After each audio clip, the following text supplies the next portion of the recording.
So I'd like to introduce our first speaker.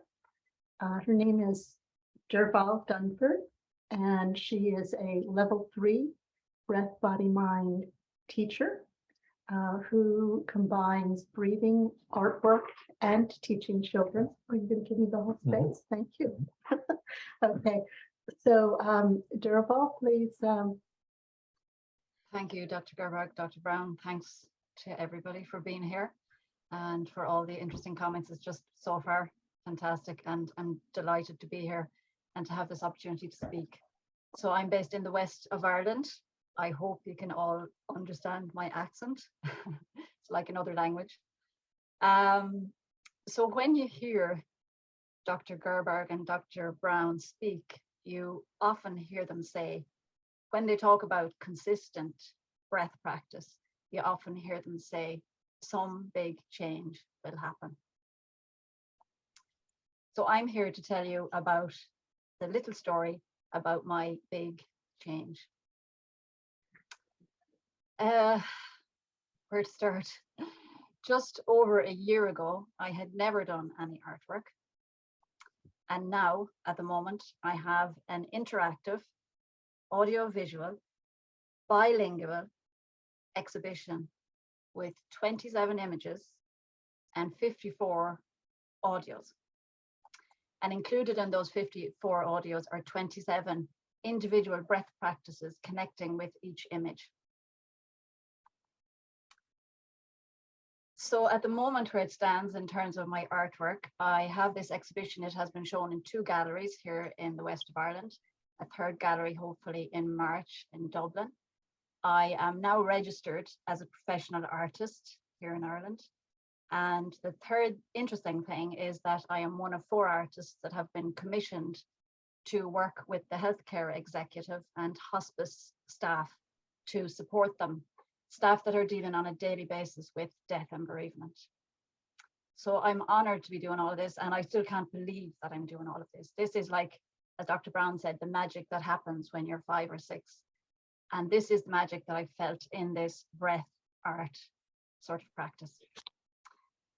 So just to give a little background, I have been teaching mindfulness since 2008. Since about 2017, I've been more focused on the breath work.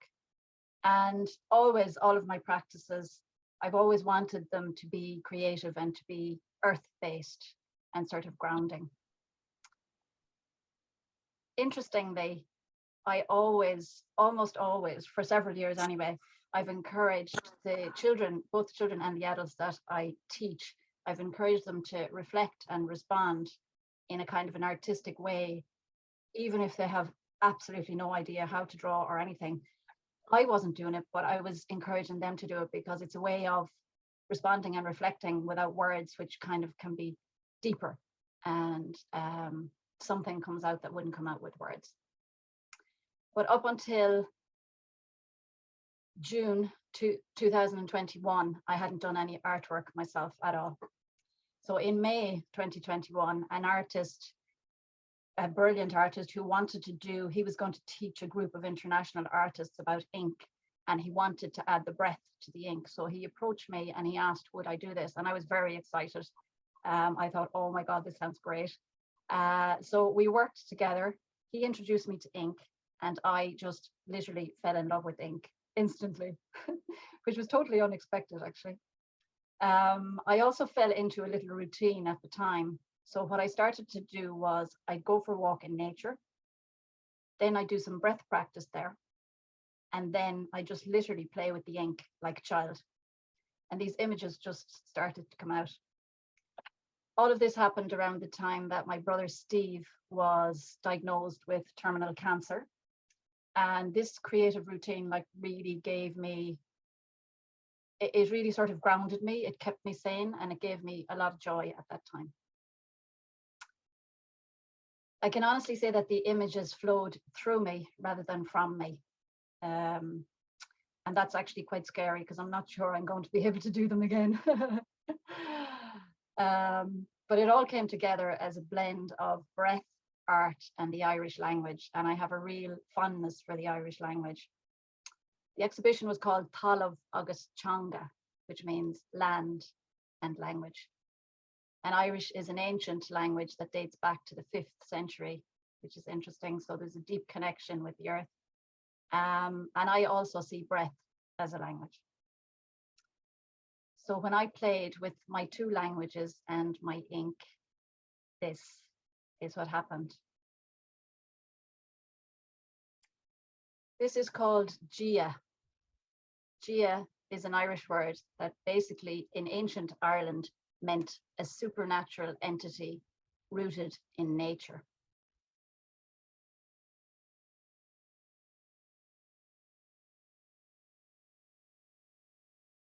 And if you'd like to do some coherent breathing just while you're looking at the image, I think that would be nice.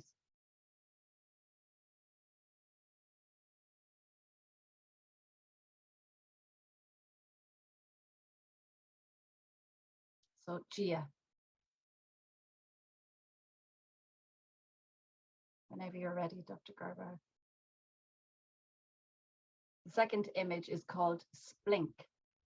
And Splink is a high projecting, pointing rock, usually over a precipice. Splink.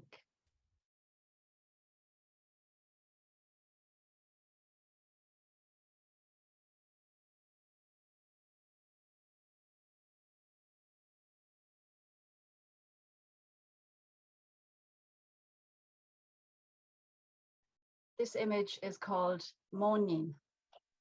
Mona means bog in Irish, and Monin means little bog. So this is little bog, Monin.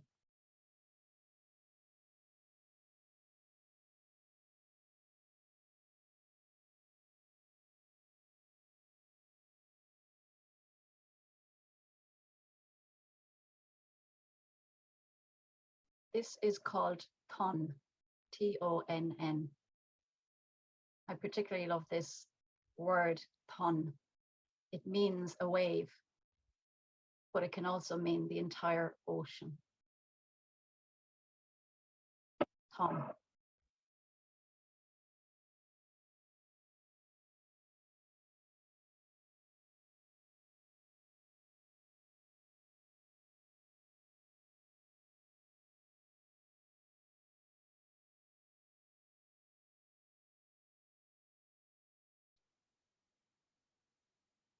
And this is our last image. And this is, I feel all of the words are incredible to me, but this Irish word is particularly amazing because in one word, it means so much. The title of this is called Cawning.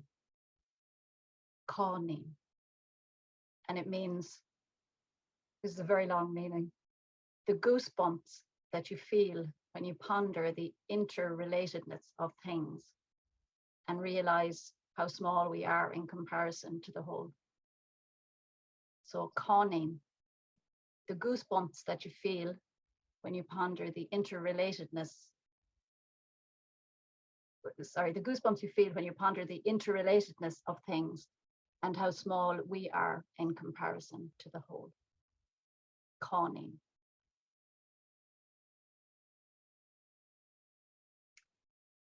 So all of these images were done with ink and literally done connecting the breath, the earth, and the ink. It was just a joy for me, and without the breath, this would not have happened. It would not have been possible. That was the connection that we were talking about earlier that made this possible. I feel like a child when I do this, and that makes me very happy, and that's the way I want to feel. So consistent practice with the breath does this. So the 27 images are available also for people to interact with the audios online. So you get to hear the Irish word, its meaning, and you get to practice the breath, 1 minute breath practice with each. And the reason I wanted it to be available online as well as in galleries here in Ireland was so that people that are limited in some way, maybe can't leave the house or they're in hospital or for some other reason in a different country even, that they could interact with the images as well. And also maybe send a link of one of the images that they would think would be beneficial to somebody. in terms of taking a breath, taking a moment and connecting with themselves and with nature and inner nature, basically. So all that's left for me to say is thank you to all of you. And I'd like to say that in Irish. So it is Gura Mila Mahagav Goler. Thank you. Thank you, Derval, for that beautiful presentation. We really love those images. Beautiful.